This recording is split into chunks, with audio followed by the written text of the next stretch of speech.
El sonido de la porcelana rompiéndose resonó por todo el salón Guadalajara, seguido de un silencio tan pesado que parecía poder aplastar los huesos.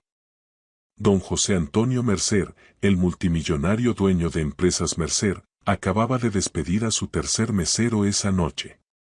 Nadie sobrevivía a la mesa 1. El personal del restaurante más exclusivo de la Ciudad de México temblaba, aterrorizado por el hombre que podía acabar con carreras de un solo telefonazo. Pero entonces salió Carmen de la cocina. No temblaba. No se disculpó. Se acercó al mismísimo diablo y hizo lo único que nadie esperaba. Le dijo, no. El ambiente dentro del Salón Guadalajara, en la calle de Madero, no era solo tenso. Era sofocante.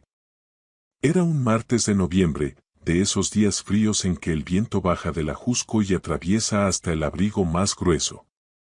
Pero adentro del restaurante de 3 estrellas Michelin, la temperatura estaba perfecta, la luz dorada y el miedo se podía cortar con cuchillo. El origen de ese miedo estaba sentado en la mesa principal de la esquina, con vista a todo el comedor, como un rey vigilando su reino. Don José Antonio. A sus 34 años era la cara más dura del capital moderno. En el último trimestre había comprado, desmantelado y revendido 3 grandes farmacéuticas.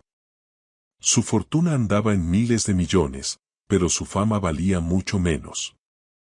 En el mundo de los restaurantes lo conocían simplemente como el carnicero. Lléveselo, dijo don José Antonio. Su voz no era alta. No necesitaba serlo. Era un tono grave, profundo, que cargaba el peso de quien siempre manda. El joven mesero, un muchacho llamado Toño, que apenas llevaba 2 semanas, temblaba mientras estiraba la mano hacia el plato de cochinita pibil. ¿Hay algo mal con el platillo, señor Mercer? ¿Puedo llamar al chef? No pedí plática, lo cortó don José Antonio sin apartar la vista de la pantalla de su tableta. Seguía los mercados asiáticos, apenas reconociendo al ser humano que estaba a su lado. Le dije que se lo llevara.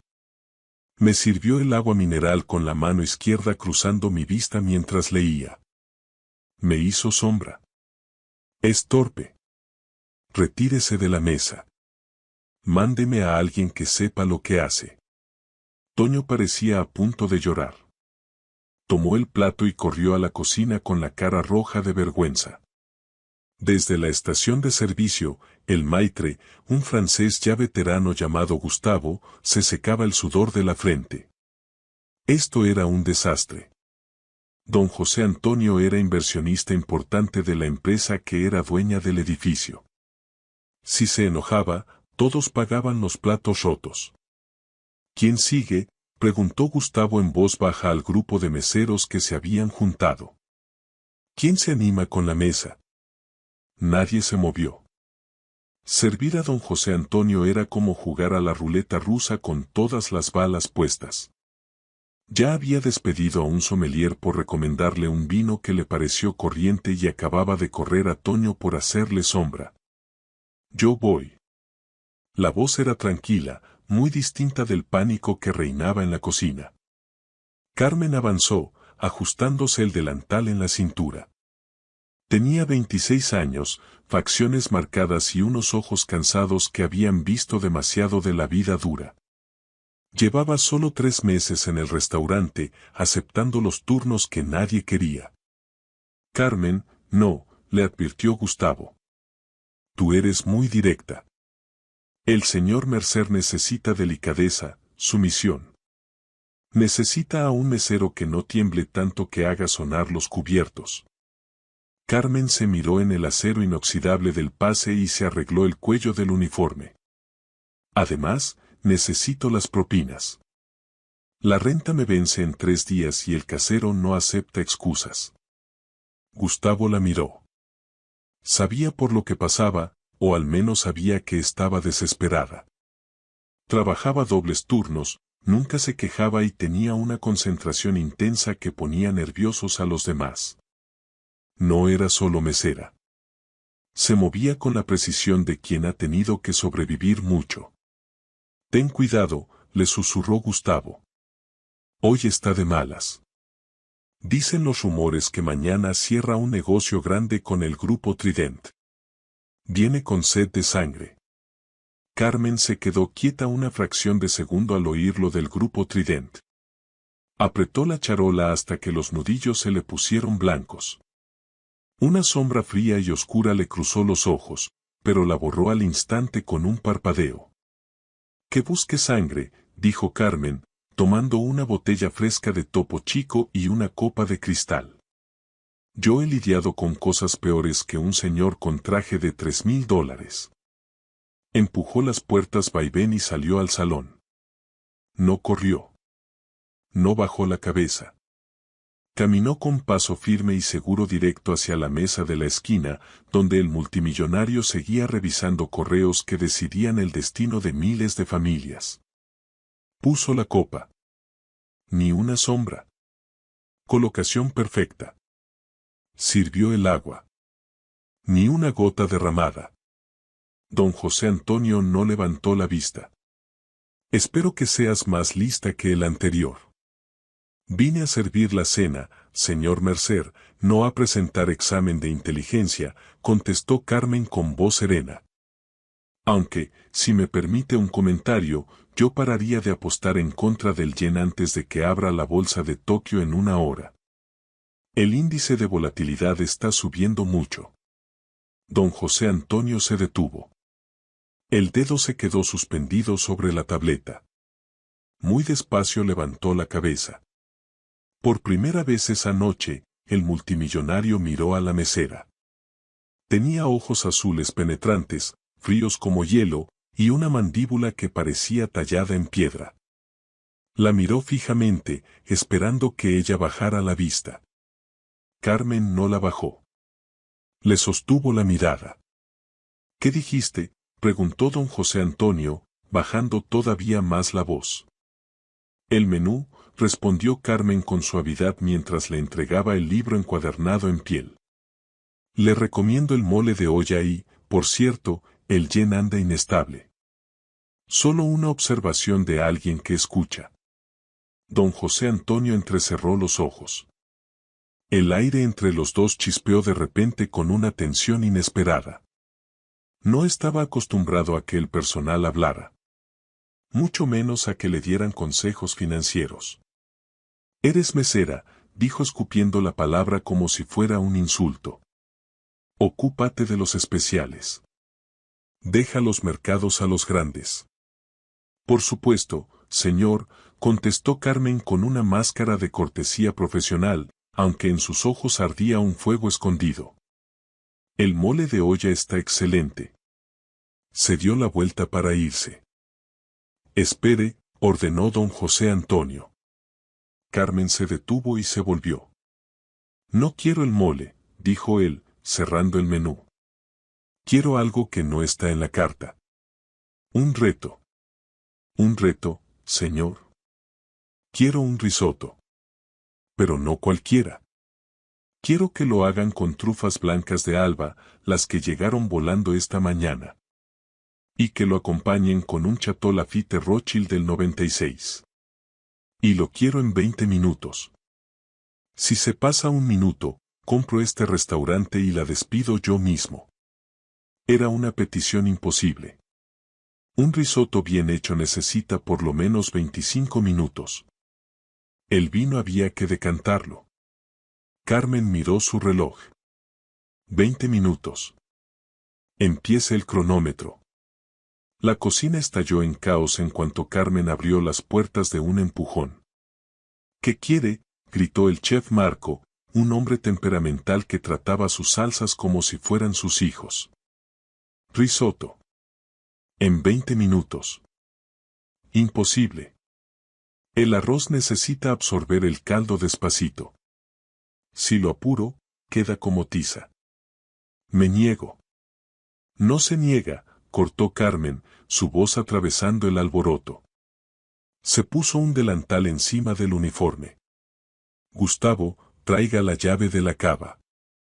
Busque el del 96. No lo sacuda.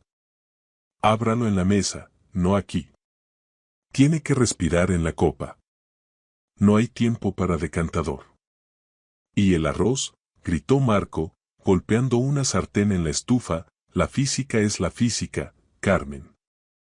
Use 2 sartenes, dijo ella, poniéndose a su lado, agarrando los chalotes y picándolos a una velocidad que dejó boquiabiertos a los ayudantes. En una empiece el caldo. En la otra tueste el arroz a fuego más alto de lo normal. Luego junte todo. Agite sin parar. Libera el almidón más rápido. Así le quitamos 4 minutos y no dejamos de revolver. Yo revuelvo. Tú prepara las trufas. Tú eres mesera, bramó Marco. Salga de mi línea. ¿Quiere explicarle al dueño por qué perdió a su inversionista más grande?, replicó Carmen, volteando a verlo con ojos encendidos. Yo crecí en una cocina, Marco. Confíe en mí o despídase. Usted elige. Marco dudó, vio la determinación en su cara y gruñó. Empiece a revolver. Durante 18 minutos la cocina fue un torbellino. El brazo de Carmen ardía mientras movía la cuchara de madera en el arroz arbóreo, agregando el caldo de pollo cucharón a cucharón. Sudaba, el cabello se le pegaba a la frente, pero no paró. Vio cómo los granos se hinchaban, se volvían cremosos. Pruebe, ordenó. Marco probó. Los ojos se le abrieron. Al dente. Perfecto. Emplaté. Trufas encima, ya. Carmen se quitó el delantal sucio, se alisó el uniforme, se miró otra vez en el acero del pase para que ni un pelo estuviera fuera de lugar y levantó la charola. Volvió al salón. El restaurante estaba en silencio. Los otros comensales miraban. El personal miraba. Gustavo rezaba en una esquina. Don José Antonio consultaba su reloj Patek Philippe. Cuando el segundero se acercaba a los 20 minutos, Carmen puso el plato humeante frente a él. 19 minutos y 40 segundos, dijo con la respiración controlada, aunque el corazón le latía a 1000. Gustavo llegó un segundo después y sirvió el vino tinto profundo en la copa grande de Burdeos. Don José Antonio miró el risotto. El aroma de las trufas blancas lo golpeó, terroso, intenso, lujoso. Tomó el tenedor. Todo el salón contuvo el aliento. Dio un bocado. Masticó despacio. Tomó un sorbo de vino. Dejó el tenedor y miró a Carmen.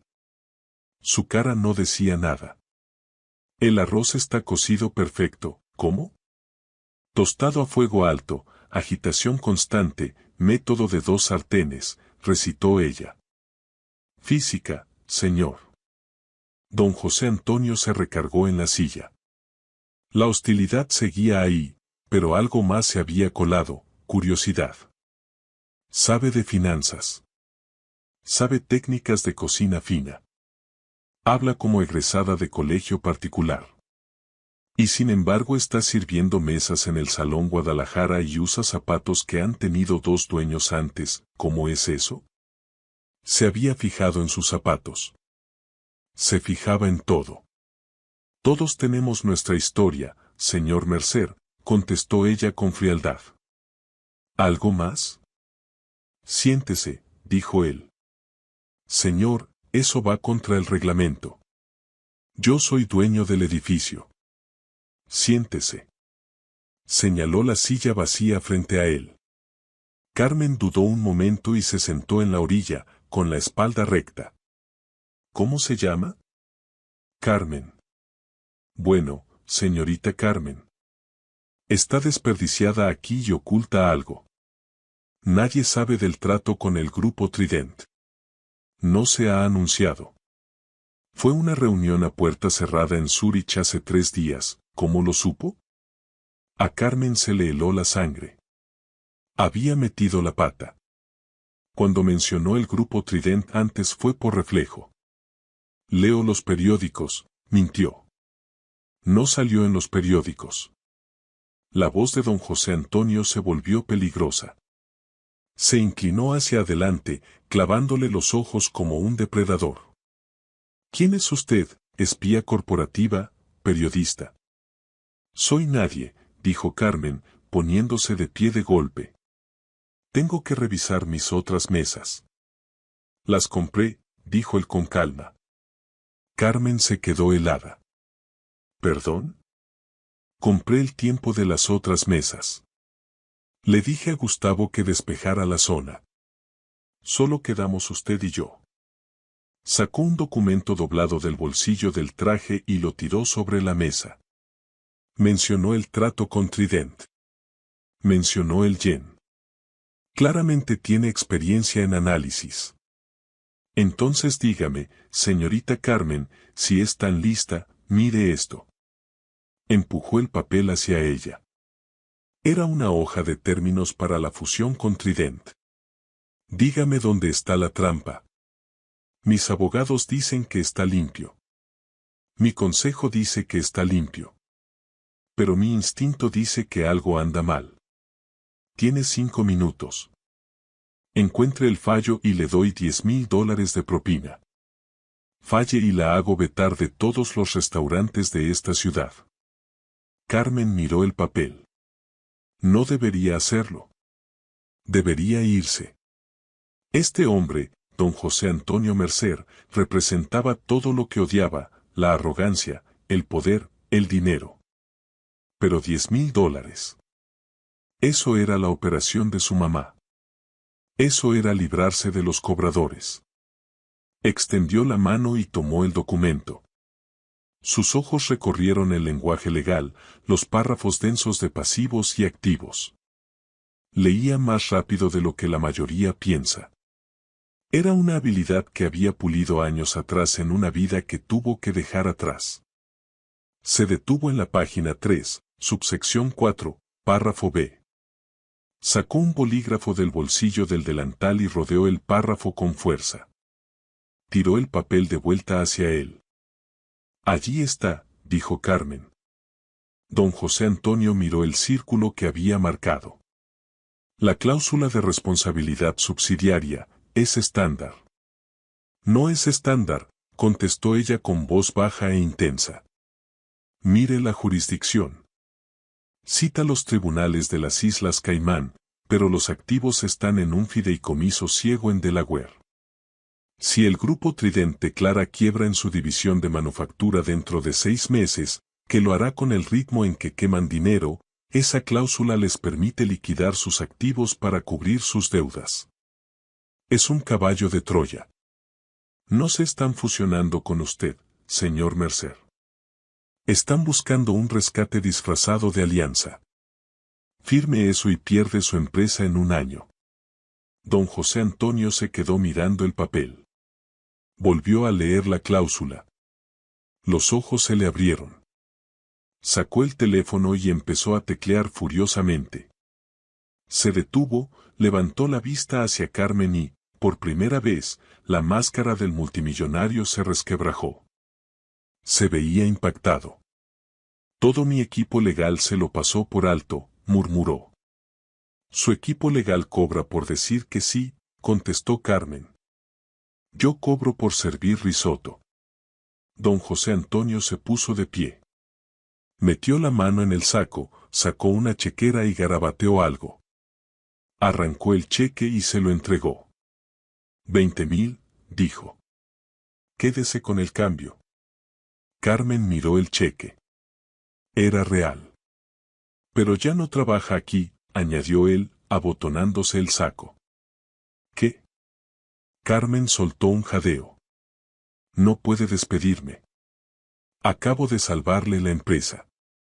No la despido, dijo don José Antonio con una sonrisa pequeña y peligrosa en los labios. La contrato. Mi asistente personal renunció esta mañana. Preséntese en mis oficinas de Empresas Mercer mañana a las 7 en punto. No llegue tarde y use zapatos decentes. Se dio la vuelta y salió del restaurante, dejando a Carmen allí parada con un cheque de 20,000 pesos y una oferta de trabajo del mismísimo diablo. Pero mientras lo veía alejarse, Carmen llevó la mano al medallón que colgaba de su cuello. Lo abrió. Adentro había una foto de un hombre mayor, su papá, el hombre que don José Antonio Mercer había destruido 5 años atrás. Ya estoy adentro, susurró al salón vacío. Por fin estoy adentro. Las oficinas centrales de Empresas Mercer eran un monolito de vidrio y acero que perforaba el cielo del centro de la Ciudad de México. Para el peatón común era solo otro edificio alto. Para el mundo de las finanzas era una fortaleza. Carmen se paró en el lobby a las 6:45 de la mañana. Llevaba una falda lápiz gris carbón y una blusa blanca impecable que había comprado la noche anterior en una tienda de outlet. No era de marca, pero le quedaba a la medida y la portaba como armadura. Se había gastado lo último que le quedaba en unos tacones profesionales y sensatos. Basta de suelas gastadas. Acercó su credencial al torniquete. Pitó verde. Acceso concedido. Debe ser la nueva víctima, dijo una voz arrastrada a sus espaldas. Carmen se volvió y vio a una mujer que parecía haber sido retocada con aerógrafo. Cabello rubio recogido en un moño severo, maquillaje perfecto, traje que costaba más que toda una carrera universitaria. Soy Carmen, la nueva asistente ejecutiva del señor Mercer. Ya sé quién es, dijo la mujer mirándola de arriba abajo con una mueca de desprecio. Soy Lydia Grant, vicepresidenta de comunicaciones. Yo cuido la imagen de esta empresa. Y francamente, contratar a una mesera para dirigir la oficina del director es una pesadilla de relaciones públicas a punto de estallar. Si derrama café en una hoja de términos, ni se moleste en empacar. Simplemente váyase. Yo no tomo café, señorita Grant, contestó Carmen entrando al elevador y oprimió el botón del piso más alto. Y no derramo nada. El viaje en elevador fue silencioso y helado. Cuando las puertas se abrieron en el piso 50, el caos las golpeó. Teléfono sonando, analistas corriendo por los pasillos con tabletas, y la cinta de cotizaciones en la pared mostraba los mercados asiáticos cayendo en picada, exactamente como Carmen había predicho la noche anterior. Carmen caminó directo al escritorio que estaba afuera de las enormes puertas dobles de la oficina del director. Estaba cubierto de pilas de papeles sin archivar.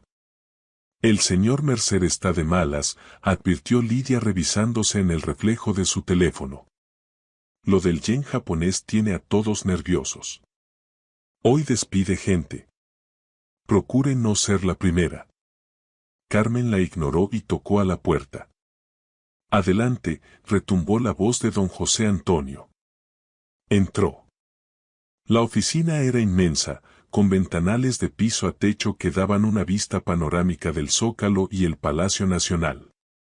Don José Antonio caminaba de un lado a otro con un auricular puesto, hablando mandarín a toda velocidad. Le hizo señas a Carmen para que esperara. Señaló una tableta en su escritorio y se pasó la mano por la garganta como cortando. Carmen miró la tableta. Era una videollamada en vivo con un proveedor en Berlín. El traductor estaba batallando. Don José Antonio se arrancó el auricular. No ceden en las tarifas de envío. Si no cerramos antes del mediodía, se cae toda la cadena logística. Miró a Carmen. Llegó temprano. Me dijo a las 7. Son las 6:58, contestó ella. Caminó al escritorio y empezó a ordenar el desorden de papeles en montones prolijos mientras hablaba. Y no ceden porque usted negocia en inglés. El proveedor, Erbauer, es de la vieja escuela. Respeta más la cultura que los contratos. Don José Antonio entrecerró los ojos. Y supongo que también habla alemán. Mi papá insistió en que aprendiera idiomas. Decía que el mundo es chico. Carmen tomó la tableta. ¿Me permite? Don José Antonio dudó un segundo y asintió. Si pierde este trato, me debe 20.000. Carmen oprimió el botón del micrófono. Guten Morgen, Herr Bauer, dijo con acento impecable. El señor Mercer habla a través de una nueva voz. Entendemos sus preocupaciones con las tarifas. Don José Antonio observó atónito cómo Carmen manejaba la conversación. No solo traducía, encantaba. Preguntó por el famoso viñedo de Bauer en el Valle del Rin. Hizo un chiste sobre el clima bávaro. En 10 minutos, la cara seria de Herr Bauer en la pantalla se suavizó. Soltó una carcajada. Dígale al señor Mercer que aceptamos los términos, dijo en alemán. Y dígale que por fin contrató a alguien con modales. Carmen terminó la llamada. Trato cerrado. Los envíos se reanudan mañana. Don José Antonio se sentó en la orilla del escritorio, cruzado de brazos. El sol de la mañana le pegaba en los ángulos duros de la cara. Por un segundo no parecía un tirano multimillonario. Parecía un hombre impresionado. ¿Quién era su padre?, preguntó don José Antonio en voz baja. Las meseras no hablan mandarín ni alemán. No entienden de logística internacional. Carmen se quedó helada. Estaba en zona de peligro. Su papá había sido don David, el dueño de Tecnologías Benet, la empresa que don José Antonio Mercer había tomado por la fuerza 5 años atrás, desmantelado pieza por pieza y llevado a la quiebra.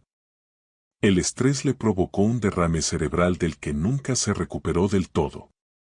Por eso estaba ella ahí, para encontrar pruebas de que aquella toma de control había sido ilegal. Era maestro, mintió Carmen con suavidad. Me enseñó que el conocimiento es lo único que no te pueden quitar. Don José Antonio la estudió un largo rato. Parecía buscar una grieta en su máscara. Tome su libreta, dijo poniéndose de pie y abotonándose el saco. Vamos a salir. ¿A dónde? Arturo Pendleton está en la ciudad. El magnate del petróleo. Está en el Hotel Presidente, almorzando en privado. Se niega a firmar el contrato de derechos de perforación porque cree que soy un citadino sin alma. Usted va a ayudarme a convencerlo de lo contrario. Yo, ¿por qué? Porque tiene una forma de desarmar a la gente, contestó él caminando hacia la puerta. Y a Pendleton le gustan las caras bonitas. No me haga arrepentirme. Carmen agarró su libreta. Al pasar junto al escritorio de Lydia Grant, ésta levantó la vista esperando verla con lágrimas. En cambio vio a Carmen caminando al mismo paso que el director. Lydia entrecerró los ojos hasta hacerlos rendijas. Tomó el teléfono y marcó un número. Consíganme un informe completo de Carmen Benet. Profundo. Quiero saber todo, dónde estudió, con quién salió y qué esconde. El Hotel Presidente era un palacio de dinero antiguo, candelabros de cristal, cortinas de terciopelo y olor a puros caros. Arturo Pendleton ya llevaba 3 whiskies cuando llegaron don José Antonio y Carmen. Era un hombre enorme, con sombrero vaquero blanco y una presencia que llenaba todo el salón. Mercer, retumbó. Ya le dije que no firmo. No confío en un hombre que nunca ha tenido tierra bajo las uñas. Arturo, dijo don José Antonio con una sonrisa cortés que no le llegaba a los ojos, le traje una propuesta revisada. Y traje a mi asociada, la señorita Carmen. Pendleton miró a Carmen. ¿Asociada? Parece muy joven para ser tiburón como usted. No soy tiburón, señor Pendleton, contestó Carmen adelantándose. Soy la que mantiene alimentados a los tiburones. Pendleton soltó una carcajada que retumbó. Me cae bien. Siéntese, mija. Tómese un trago. El almuerzo fue un campo minado. Pendleton no interrogó a don José Antonio sobre futuros del petróleo, regulaciones ambientales y maniobras políticas.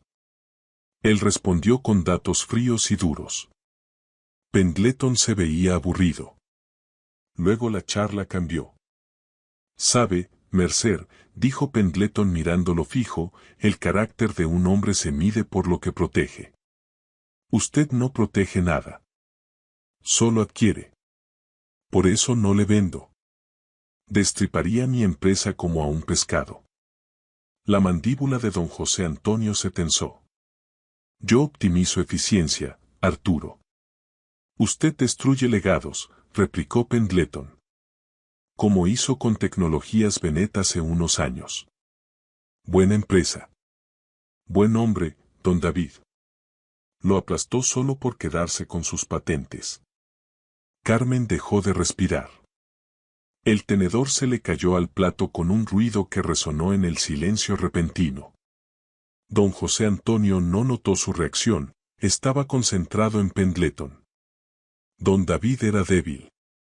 Se sobreendeudó. Le hice un favor al mercado.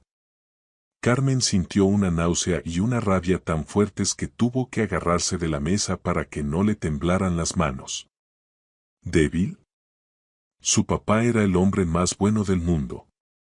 Don José Antonio había manipulado el precio de las acciones para forzar una llamada de margen. Había sido robo, liso y llano. «¿Está bien, mija?», preguntó Pendleton. «Se ve pálida». «Yo, solo necesito un momento», balbuceó Carmen. «El calor». «Vaya a caminar», dijo don José Antonio sin mirarla. «Traiga los contratos del coche». Carmen salió huyendo del salón. Llegó al pasillo y se apoyó en la pared de mármol frío, jadeando. Quería gritar. Quería volver y clavarle un cuchillo de mesa a don José Antonio Mercer. «Cálmate», se dijo. «Estás aquí por las pruebas. Si reaccionas ahora, lo pierdes todo». Se recompuso.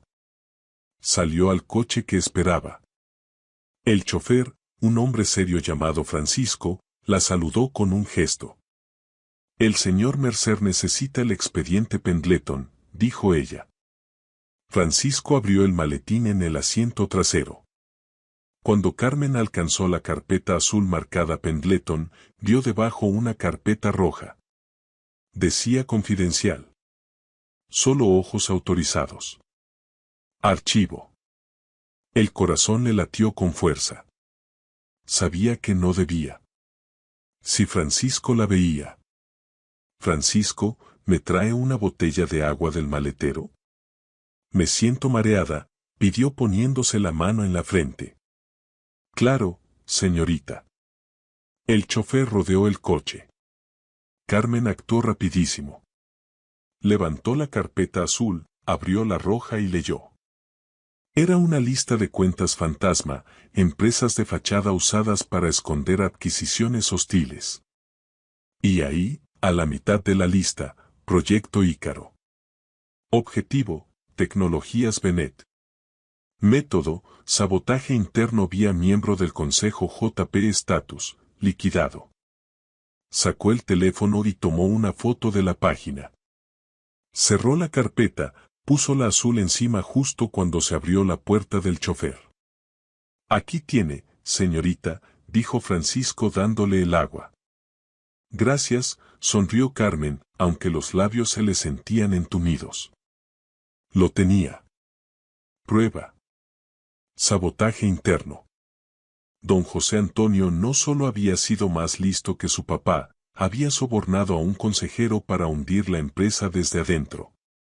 Eso era ilegal. Eso era cárcel. Volvió al hotel. El almuerzo se estaba terminando. Don José Antonio estrechaba la mano de Pendleton. «Está bien», decía Pendleton. «Su muchacha tiene carácter, y usted, bueno, tal vez no sea tan malo. Firmo. Pero trate bien a esta empresa». «Siempre lo hago», contestó don José Antonio. Se volvió hacia Carmen. ¿Trajo los papeles? Ella se los entregó. Su mano rozó la de él. Por una fracción de segundo sintió un chispazo eléctrico. Le dio asco. Se sentía atraída por el monstruo que había destruido a su familia. Buen trabajo hoy, dijo don José Antonio mientras caminaban al coche. Pendleton la quiere. Es un activo valioso, dijo don José Antonio. Yo solo busco complacer, contestó Carmen, apretando el teléfono en el bolsillo. La foto le quemaba la conciencia como brasa. Esta noche es la gala del Museo de Antropología, dijo él, revisando su reloj. Es de etiqueta. Viene conmigo. Señor, no tengo vestido para. Mandé a un estilista con 3 opciones a su departamento. Están esperando con el portero. Elija una. Esté lista a las 8 en punto. Carmen se detuvo en la banqueta. Me mandó ropa a mi departamento, ¿cómo sabe dónde vivo? Lo sé todo, Carmen, contestó él abriendo la puerta del coche. Por eso soy el director. No llegue tarde. Esa noche, Carmen se paró frente al espejo en su pequeño departamento viejo y humilde. El vestido que le había mandado don José Antonio era impresionante, un traje largo de seda azul medianoche que le marcaba las curvas y caía como agua. Era modesto, pero innegablemente sensual. Se puso los aretes de diamantes que venían con él. Se veía como princesa, pero se sentía como espía. La gala era un mar de fotógrafos y famosos. Cuando Carmen salió de la limusina del brazo de don José Antonio, los flashes la cegaron. ¿Quién es ella, la nueva conquista de Mercer? Mira ese vestido. Él puso una mano en la parte baja de su espalda para guiarla por las escaleras.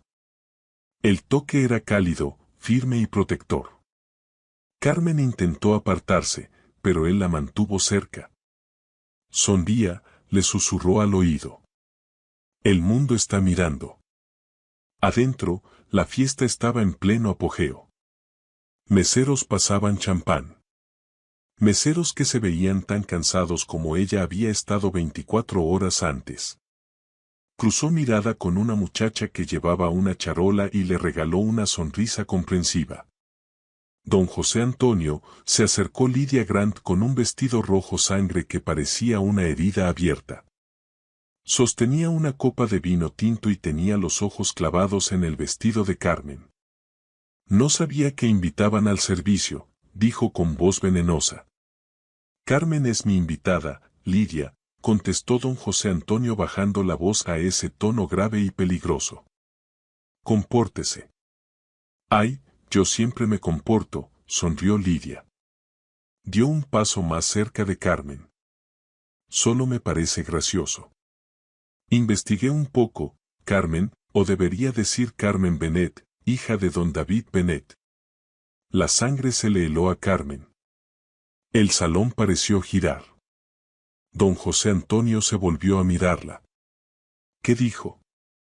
Lydia sonrió con malicia y alzó la voz para que los invitados cercanos oyeran. ¿No se lo contó, don José Antonio? Su padre es el hombre que usted destruyó. No está aquí para trabajar. Está aquí para espiarlo. Es una farsante. Lydia accidentalmente inclinó su copa. Una ola de vino tinto oscuro voló hacia el vestido azul impecable de Carmen. Todo parecía en cámara lenta, la exposición, la humillación, el fin de la misión. Pero el vino nunca la tocó. Don José Antonio se movió con una velocidad imposible.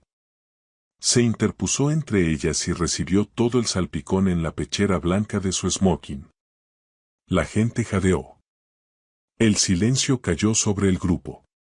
Don José Antonio Mercer, el multimillonario que no toleraba desorden, estaba ahí con una mancha roja extendiéndose por el pecho. No miró su camisa. Miró a Lydia. Fuera, dijo. Pero don José Antonio, ella es una mentirosa. Dije fuera. Está despedida. Inmediatamente. Seguridad la acompañará. La boca de Lidia se abrió de par en par.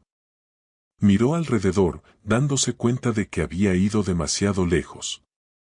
Dio media vuelta y corrió, con lágrimas corriendo por la cara. Don José Antonio se volvió hacia Carmen. No preguntó por su padre. No preguntó si era verdad. Extendió la mano y con suavidad le acomodó un mechón de cabello detrás de la oreja. ¿Está lastimada?, preguntó en voz baja. Carmen lo miró aturdida. Usted me salvó, ¿por qué? Me dijo quién es usted. No me importa quién fue, contestó él mirándola profundo a los ojos. Me importa quién es ahora. Y ahora mismo, usted es la única persona real en este salón. Le tomó la mano. Vámonos de aquí. Necesito una camisa nueva y usted necesita decirme la verdad. El trayecto al Penthouse de don José Antonio en Polanco fue un silencio asfixiante. Las luces de la ciudad pasaban borrosas por las ventanas polarizadas de la limusina, como cometas en la noche. Carmen se sentó lo más lejos posible de él en el asiento de piel, con las manos apretadas en el regazo. La mancha en la camisa de don José Antonio se había secado en un color óxido oscuro, recordatorio crudo de la escena caótica en la gala. Él no la miró. Miraba por la ventana, con la mandíbula tensa. No estaba enojado. Estaba calculando. Analizaba riesgos, como hacía con los mercados. Pero esto no era una acción en la bolsa. Era su vida. El coche llegó a una entrada privada. Pasaron de largo al portero y tomaron un elevador directo al piso 60. Cuando se abrieron las puertas, Carmen entró a un espacio más museo que casa. Era inmenso, minimalista y helado. Pisos de concreto pulido. Muebles de piel italiana de líneas duras. Paredes con arte abstracto que parecían tajos violentos de pintura. No había fotos, ni objetos personales. Era una fortaleza de soledad. ¿Algo de tomar?, preguntó don José Antonio caminando hacia un decantador de cristal en una barra flotante. Agua, contestó Carmen con la voz temblando un poco. Él se sirvió un whisky y le llevó un vaso de agua. Se acercó, se lo dio, pero esta vez no se apartó. Se quedó cerca, invadiendo su espacio, con esos ojos azules buscando los de ella. Don David Bennett, dijo él. El nombre quedó flotando pesado en el aire. Por eso sabía de logística.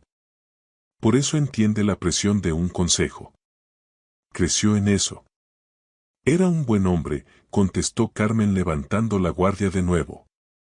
Construyó Tecnologías Bennett desde un garaje en Iztapalapa. Trataba a sus empleados como familia. ¿Y usted?, dijo don José Antonio dando un sorbo al whisky sin quitarle los ojos de encima. ¿Qué le dijo él? Vi los documentos del juicio, señor Mercer. Vi las llamadas de margen. Bajó las acciones a propósito. Lo acorraló. Jugué el juego, contestó él sin un ápice de disculpa, pero con un cansancio extraño en la voz. El mercado es un campo de batalla, Carmen. Su padre era un ingeniero brillante, pero demasiado blando para la guerra. Se negó a despedir gente cuando el sector se cayó en el 2018. Pidió préstamos personales para pagar nómina. Cuando adquirí la empresa, ya estaba muerta. Yo solo firmé el acta de defunción. No solo firmó, escupió Carmen retrocediendo, con la rabia ardiendo fuerte y brillante. Lo humilló. Destruyó su reputación. Tuvo un derrame el día que se cerró la adquisición. Apenas puede hablar ahora. Está en una silla de ruedas en un asilo del gobierno porque el seguro, que usted canceló, no cubrió su rehabilitación. El silencio se extendió entre ellos. El viento aullaba suavemente contra los vidrios reforzados de las ventanas del Penthouse. La expresión de don José Antonio cambió. La máscara fría se agrietó. Por primera vez, un shock genuino apareció en su rostro. Asilo del gobierno, frunció el ceño. Eso es imposible. Es la realidad, contestó Carmen con lágrimas picándole los ojos. Entonces sí, mentí. No fui al Salón Guadalajara a servir risotto.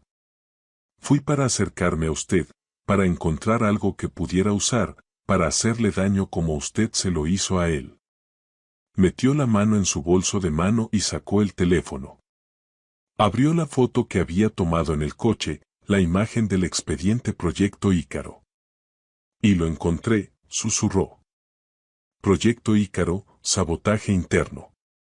No solo lo venció, señor Mercer. Hizo trampa. Tenía un topo en su consejo. Don José Antonio miró la pantalla del teléfono. Se quedó fijo en el documento rojo. Leyó el texto. Sabotaje interno vía el consejero Simón Banks. Su cara palideció. Dejó el vaso sobre la mesa con un golpe seco. Nunca he visto ese documento en mi vida, dijo en voz baja. No me mienta, gritó Carmen. Estaba en su coche, en sus archivos confidenciales. Tengo miles de archivos, rugió él de vuelta, perdiendo por fin la compostura. Caminó de un lado a otro, pasándose la mano por el cabello. Adquiero empresas. No controlo las tácticas de espionaje de mis socios menores. Simón Banks fue el responsable de la adquisición de Bennett. Él me trajo el trato. Dijo que el consejo estaba listo para vender. Se detuvo. Miró a Carmen con un horror que iba creciendo en sus ojos. Simón me dijo que su padre quería retirarse. Me dijo que la toma hostil era solo un trámite para evadir regulaciones fiscales. Me mintió. Usted es el director, dijo Carmen, aunque la voz le temblaba. Usted firmó los papeles. Firmé lo que me pusieron enfrente personas en las que confiaba. Don José Antonio caminó hasta la ventana, mirando la ciudad que creía dominar. No sabía del sabotaje, y desde luego no sabía del estado de su padre. Se volvió hacia ella. Carmen. Hace 3 años creé un fideicomiso anónimo para ejecutivos en apuros del sector tecnológico. Estaba diseñado especialmente para ayudar a gente como su papá. Doné 5 millones de pesos. Carmen parpadeó. Mi papá nunca recibió ni un centavo. Entonces alguien lo robó, dijo don José Antonio con voz oscura. Y viendo ese archivo en su teléfono, creo que sé quién. La realización los golpeó a los dos al mismo tiempo. El enemigo no estaba en esa habitación. Simón Banks, susurró Carmen. Ahora es su director financiero. Ha estado desviando fondos, comprendió él, con la mente a 1000 por hora. Usó el proyecto Ícaro para hundir a su padre. Se llevó una mordida y ahora me lo está haciendo a mí. El trato con Trident. La trampa que usted encontró, ¿quién redactó ese contrato? El departamento legal, contestó Carmen. Pero Simón supervisa al legal. Está tratando de hundir empresas Mercer, dijo don José Antonio, con los ojos volviéndose hielo. Está apostando en corto contra mis propias acciones.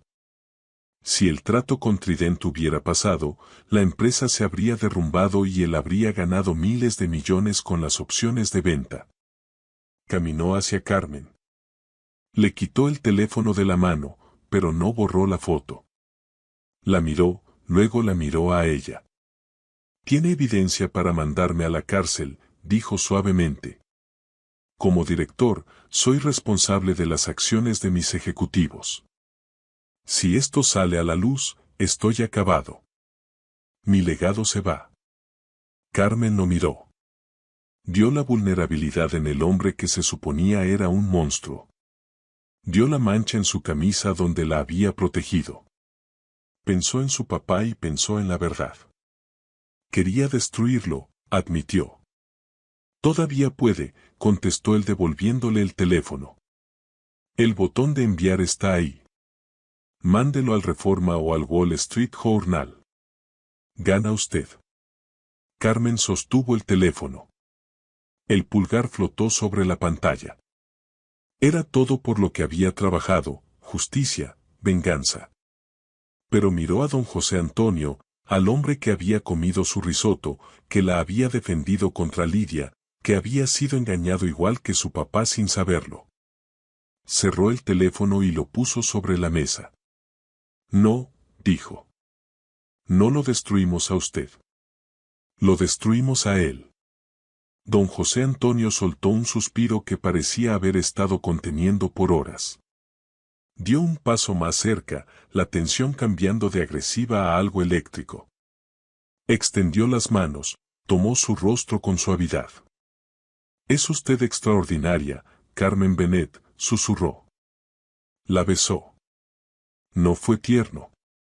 Fue desesperado, alimentado por la adrenalina y el alivio inmenso de encontrar una aliada en un mundo de lobos. Ella se fundió en él, con las manos aferradas a las solapas de su smoking arruinado. Por un momento no hubo negocios, ni venganza, solo el calor entre los dos. Pero el momento se rompió con el timbre estridente del interfono. Don José Antonio se apartó, sin aliento. Oprimió el botón en la pared. «¿Qué pasa?» «Señor Mercer», la voz del portero sonaba aterrada. «No pude detenerlos. Traen una orden». «¿Quién?» «La Fiscalía General». Las puertas del penthouse se abrieron de golpe antes de que don José Antonio pudiera responder. 12 agentes con chalecos entraron en tropel, con armas bajas. «Don José Antonio Mercer», gritó el agente al frente. «Queda usted detenido por fraude de valores, malversación y espionaje corporativo». «¿Con qué fundamento?», exigió él, poniéndose delante de Carmen para protegerla otra vez. «Quiero ver la orden». «Recibimos una denuncia anónima sobre el protocolo Ícaro», contestó el agente poniéndole las esposas. «Y tenemos evidencia digital de que usted autorizó la intervención ilegal de las comunicaciones de don David Benet hace 5 años». «Y eso es mentira», gritó Carmen adelantándose. «Él no sabía». «Señorita, retroceda o la detendremos por obstrucción», advirtió el agente. Don José Antonio miró a Carmen. Sus ojos estaban abiertos, urgentes. «Escúcheme. No diga nada. Llame a mi abogado personal, Arturo Weiss. No hable con nadie más». «Don José Antonio, no», gritó ella mientras lo arrastraban hacia el elevador. «Busque el libro mayor. Simón tiene un libro físico. Es la única forma». Y se lo llevaron. Carmen se quedó sola en el penthouse frío y silencioso. La fiscalía había confiscado la laptop y el teléfono de don José Antonio, pero no el de ella. Carmen se dejó caer al piso, con la mente a 1000 por hora. Una denuncia anónima. Tenía que ser Simón Banks. Seguro se dio cuenta de que ella y don José Antonio se estaban acercando. Atacó primero. Enmarcó a don José Antonio por el mismo delito que él había cometido. Carmen se puso de pie. Se secó las lágrimas. No había tiempo para llorar. Tenía una misión. Encontrar el libro mayor. Simón Banks era de la vieja escuela. Don José Antonio lo había mencionado una vez en una junta. Simón no confía en la nube. Guarda sus porquerías en papel. ¿Dónde guardaría el director financiero de una empresa de miles de millones un libro físico con sus crímenes? No en la oficina. Demasiado riesgoso. No en su casa. Demasiado obvio. Carmen recordó la plática con el chofer, Francisco. Francisco lo sabía todo. Llevaba a todo el mundo. Corrió al elevador y marcó su número. «Francisco, ¿dónde está?» «Abajo, señorita Carmen». «Es un circo». «Ya llegó la prensa». Francisco, necesito que me lleve a un lugar, pero no a la estación de policía. Quiero saber a dónde va Simón Banks cuando quiere desaparecer. Hubo una pausa en la línea. El señor Banks tiene una bodega privada en Polanco, con control de clima. Le dice su cava de vinos, pero nunca saca ni una botella. Recójame en la entrada de servicio, ordenó Carmen. Vamos a Polanco. La bodega era una fortaleza de concreto.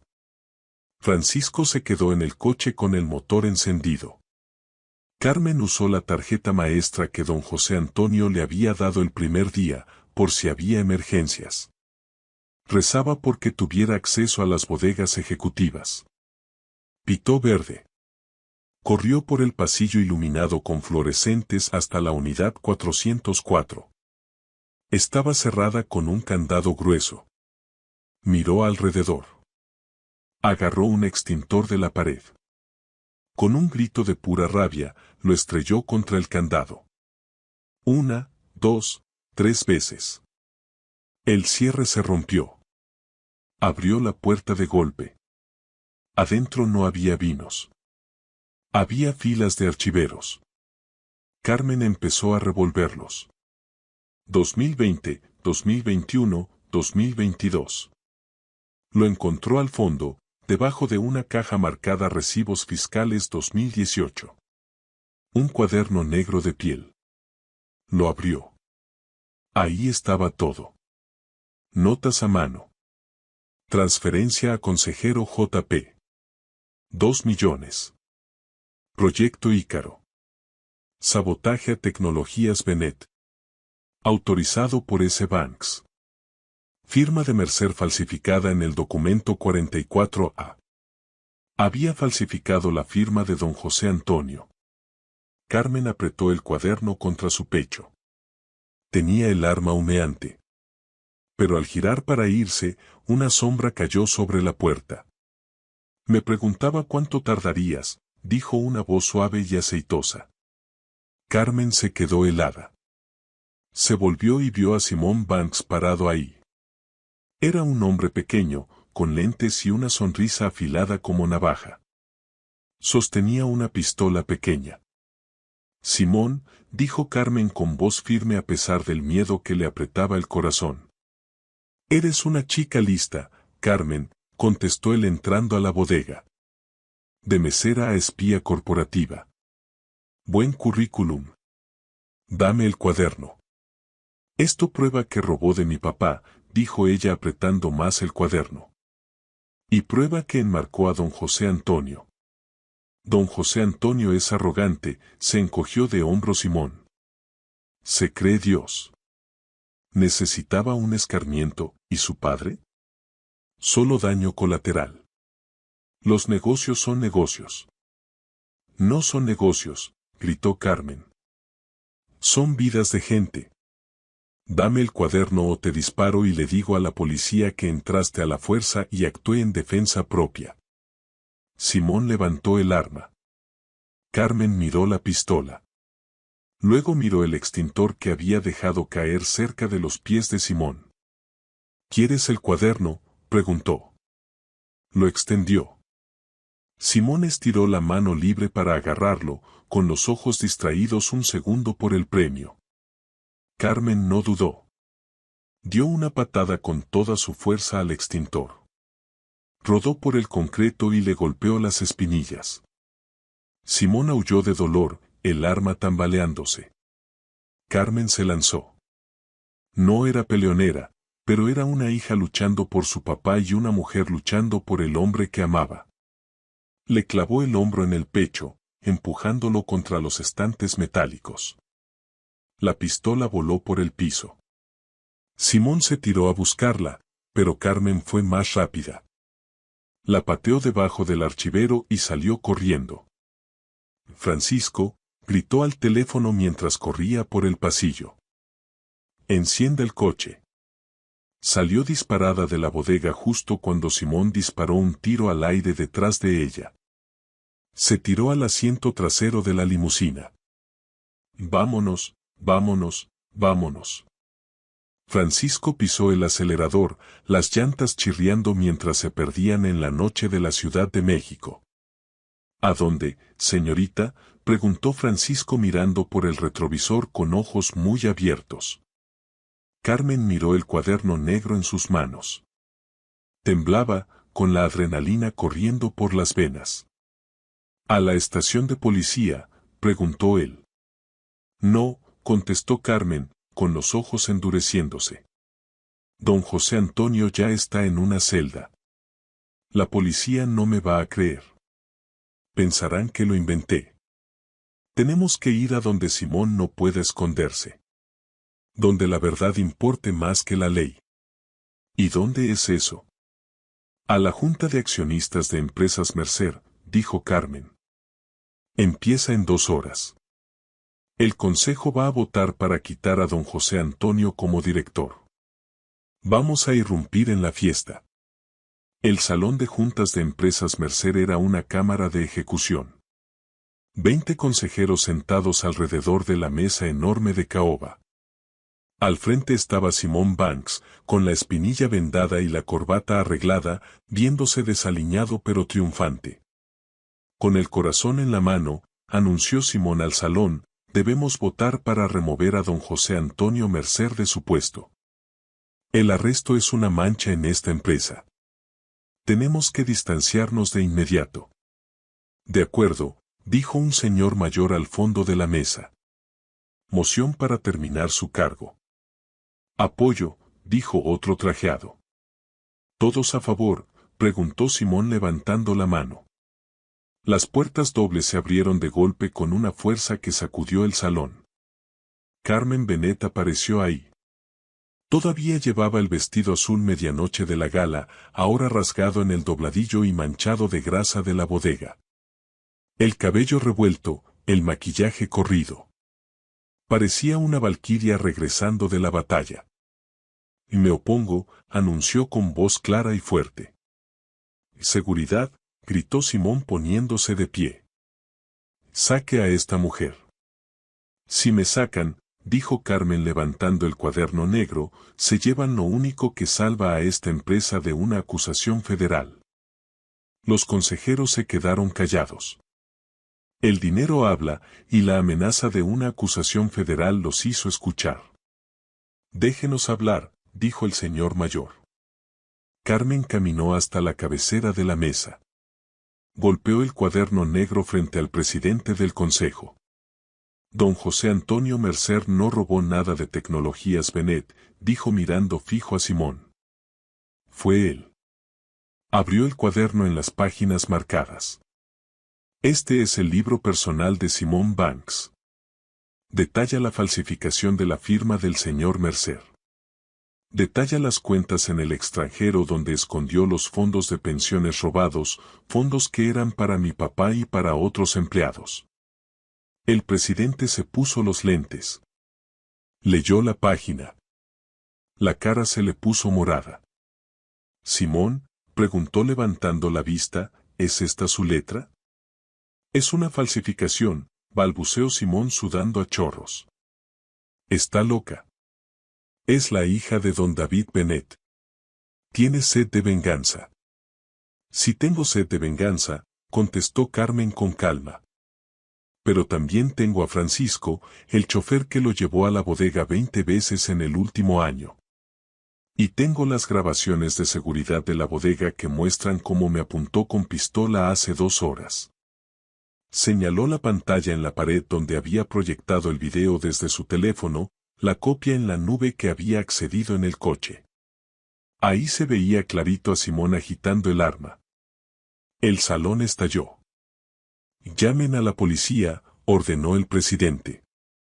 Otra vez Simón intentó correr, pero Francisco bloqueó la puerta cruzando los brazos enormes. No hay salida, señor Banks, dijo Francisco. 3 meses después. El sol brillaba sobre el bosque de Chapultepec. Era un día fresco de primavera.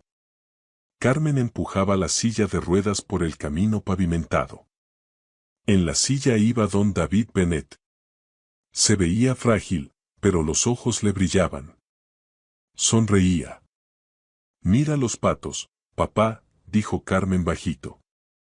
Hermosos, raspó él. Su habla mejoraba cada día gracias a los especialistas de primer nivel que ahora veía. Una figura se acercó por el sendero, alta, con suéter azul marino casual y pantalones oscuros. Don José Antonio Mercer se veía más joven, más ligero. El peso del mundo ya no le aplastaba los hombros. Se acercó, se arrodilló junto a la silla.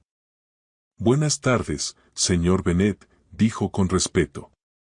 Don David miró al hombre que había sido su enemigo. Miró a Carmen, luego a don José Antonio.